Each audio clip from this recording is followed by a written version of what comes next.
გამარჯობა. დღეს 14 აპრილია, დედაენის დღე.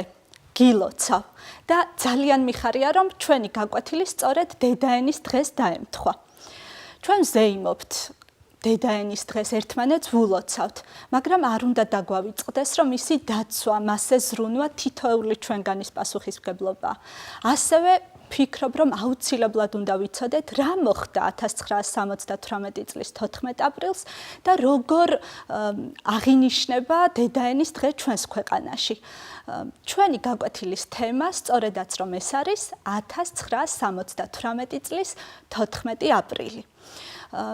იცი რომ ქართულ ენას აქვს სახელმწიფოებრივი ენის სტატუსი. რას ნიშნავს სახელმწიფოებრივი ენის სტატუსი?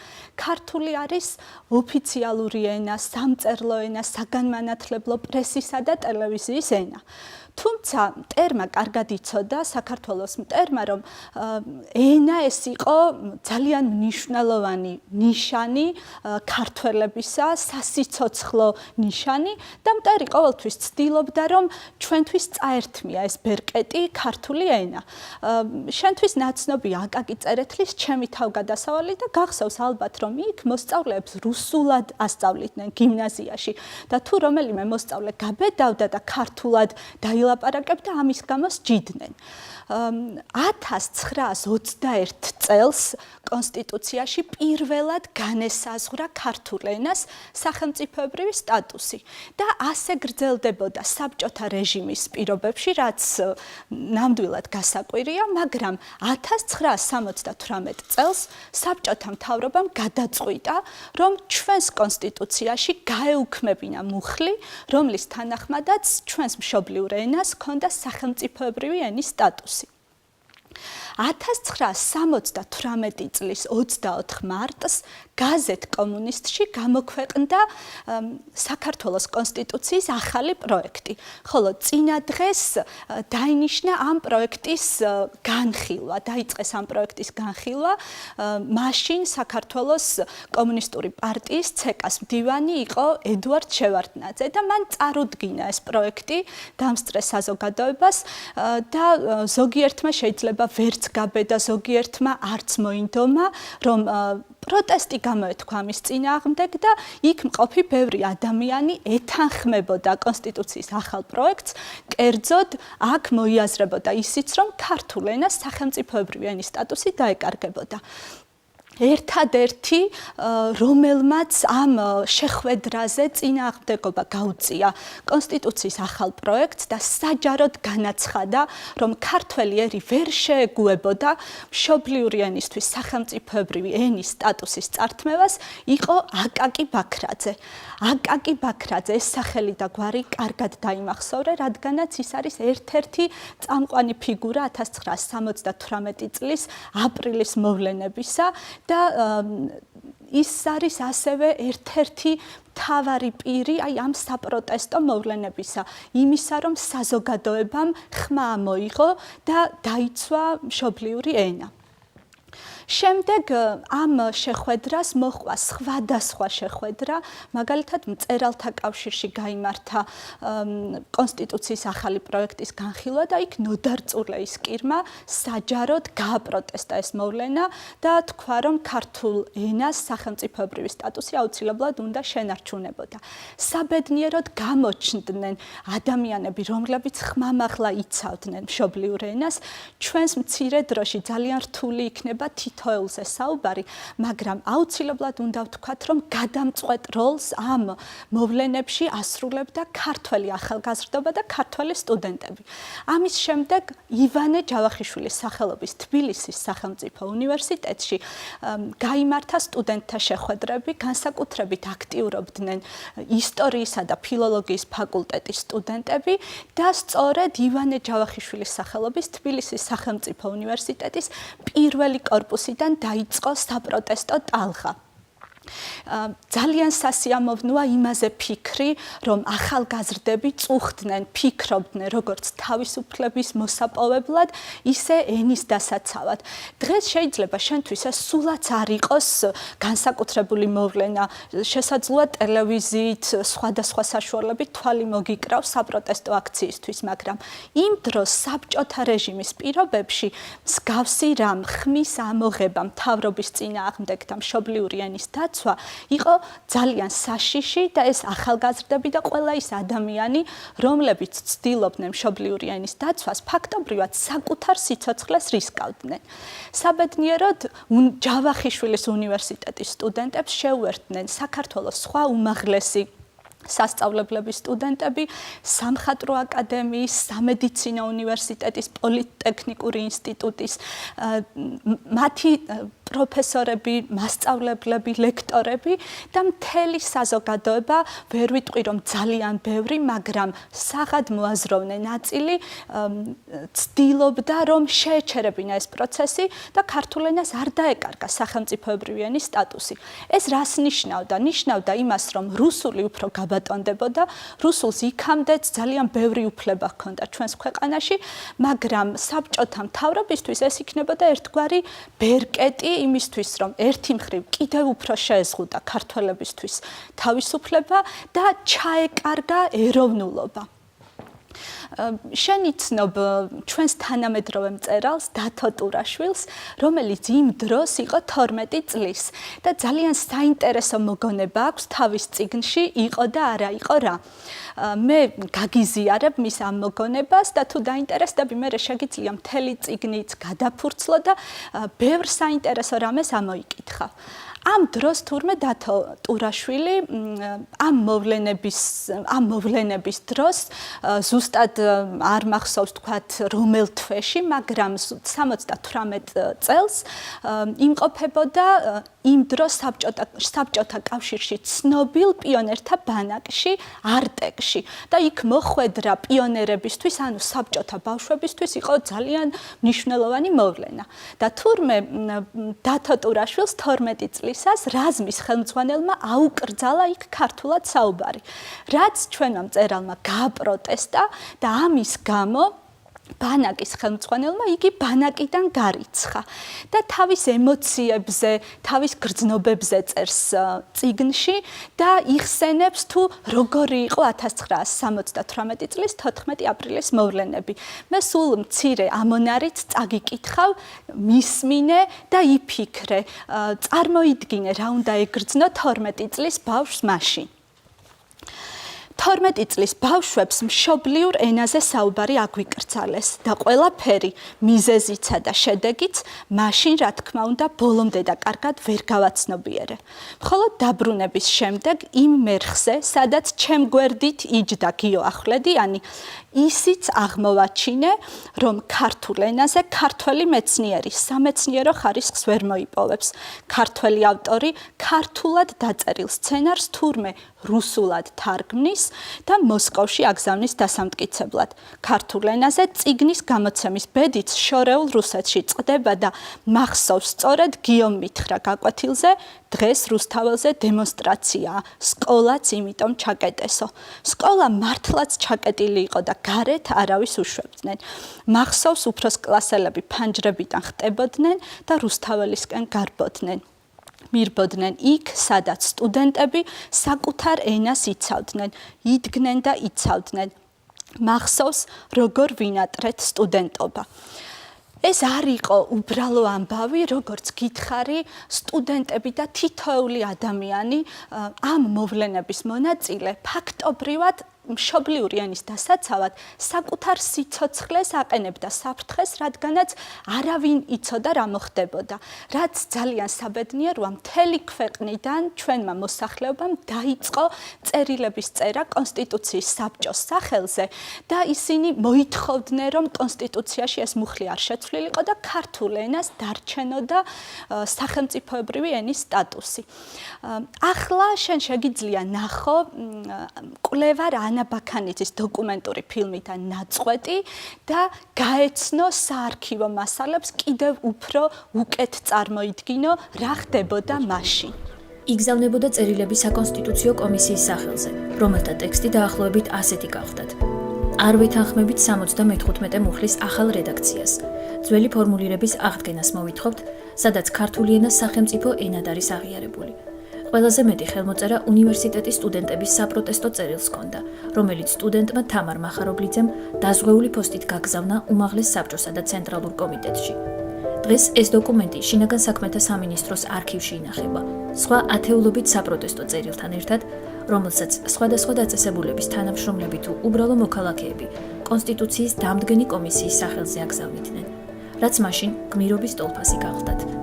ამავე არქივში მოქალაქეების მიერ გაგზავნილ წერილებთან ერთად ინახება საპროტესტო წერილების ცალკეულ ავტორთა შესახებ უშიშროების მიერ მომზადებული რეზიუმეებიც. 14 აპრილამდე და შემდეგაც დევნიდნენ და ავიწროებდნენ სტუდენტებს. რამდენიმე მათგანის სახლი გაჩხრიკეს, ზოგიერთი პარტკომის ოთახებში ჩაკეტეს და უფრო უარესიც დააკავეს კიდეც. ასე იყო თუ ისი აქცია მაინც შედგა, თანაც კონკრეტული ორგანიზატორების გარეშე. ყველაფერი ასე დაიწყო 14 აპრილს უნივერსიტეტის პირველი კორპუსის ეზოში შეიკრიბნენ სტუდენტები, დაიძრნენ რუსთაველისკენ, მათ შეუერთდნენ სხვადასხვა უმაღლესი სასწავლებლის სტუდენტები და ყველა ერთად რუსთაველზე ითხოვდა სახელმწიფოებრივი ენის სტატუსის შენარჩუნებას. რაც ასევე აღსანიშნავია, ბავშვები სკოლის მოსწავლეებიც კი შეუერთდნენ მათ და ყველას ეშინოდა, რადგანაც იყო ძალიან დიდი საფრთხე იმისა, რომ სისხლით დასრულდებოდა ის დღე. თბილისში ბევრი ტანკი იყო ამ დროს.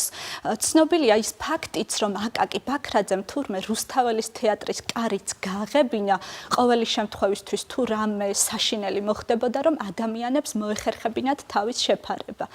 საბჭოთა კავშირის მთავრობას ჰქონდა ორი არჩევანი. პირველი, ან სისხლით დაესრულებინა ის დღე, ან კიდევ მეორე, გაეთვალისწინებინა ქართველი ახალგაზრდების, ქართული საზოგადოების თხოვნა და კონსტიტუციის თანახმადაც ქართული ენისთვის დაეტოვებინა სახელმწიფოებრივი სტატუსი. საბედნიეროდ მთავრობამ ეს მეორე გზა აირჩია და ცეკას მდივანმა ედუარდ შევარდნაძემ მომიტინგეებს ამცნო, რომ კონსტიტუციაში ცვლილება აღარ იქნებოდა და ქართულ ენას რჩებოდა სახელმწიფოებრივი ენის სტატუსი. ეს იყო უდიდესი მიღწევა. ფაქტობრივად იმ დროს მსგავსი რამ წარმოუდგენელი იყო ახალგაზრდებმა თავიანთი შემართებით, თავისუფლებისთვის ბრძოლის სურვილით, როგორ დაიცვეს ქართული ენა. შემდეგ ქართულ ენას ძეგლიც დაუდგეს და მაშინ საქართველო, როგორც ჩემთვის ცნობილია, ჩემს ხელთ არსებული წყაროების მიხედვით იყო ერთადერთი ქვეყანა, სადაც მშობლიურ ენას დაუდგეს ძეგლი. და იმის შემდეგ აღინიშნება დედაენის დღე და ნამდვილად საზეიმოა, ნამდვილად სასიხარულოა ეს დღე. ერთი მხრივ ჩვენ ამ დღის აღნიშვნით ვიცავთ ჩვენს მშობლიურ ენას და მეორე მხრივ ვზრუნავთ მას. ეს არ უნდა დაგვავიწყდეს, რომ დღეს ჩვენ რა შეგვიძლია, როგორ უნდა დავიცვათ ქართული ენა. შევეცადოთ, რომ ვწეროთ გამართულად, შევეცადოთ, რომ ვისაუბროთ და ეს არის მგონია ახლა ყველაზე მნიშვნელოვანი მთავარი პასუხისმგებლობა თითოეული ქართველი მოქალაქის. ჩემთვის დედაენის დღე ძალიან ემოციური დღეა. გავიხსენებ 12 წლის წინანდელ მოვლენებს, როცა ივანე ჯავახიშვილის სახელობის თბილისის სახელმწიფო უნივერსიტეტში ფილოლოგიის ფაკულტეტის სტუდენტებმა გადავწყვიტეთ დედაენის დღისადმი მიძღვნილი კვირეულის ჩატარება. მახსოვს, როგორ შემოვიარე ჩვენი დედაქალაქი ფეხ-და-ფეხ, ვიღებდი ისეთ ფოტოებს, სახლების აბრებს, რომლებზეც პოულობდი შეცდომებს და მე ჩვენ ვცდილობდით, რომ მსგავსი შეცდომები აღარ დაგვეშვა. თუმცა ამით იმის თქმა არ მინდა, რომ შეცდომა არ გვემართება, არ გვეშლება. პირიქით, შეცდომებზე აუცილებლად უნდა ვისწავლოთ.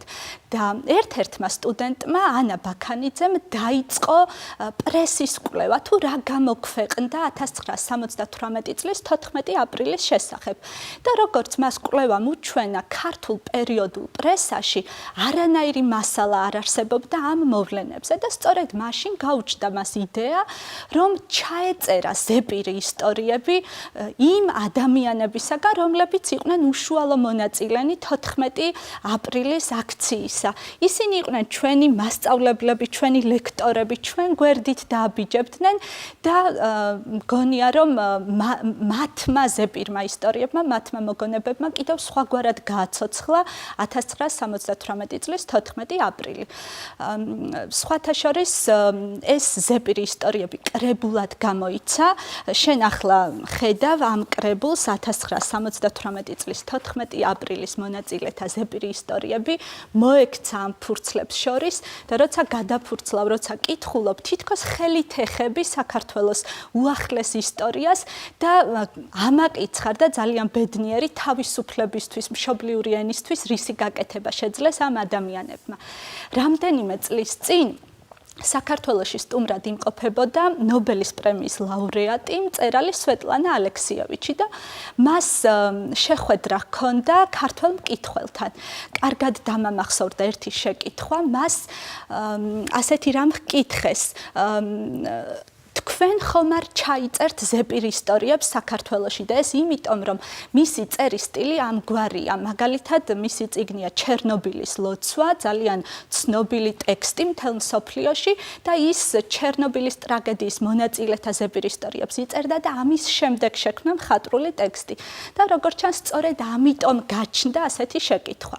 და სვეტლანა ალექსიევიჩმა უპასუხა რომ არა, მე საქართველოში ვერ ჩავიწერ ზეპირ ისტორიებს, რადგანაც ეს უნდა გააკეთოს ქართველმაო.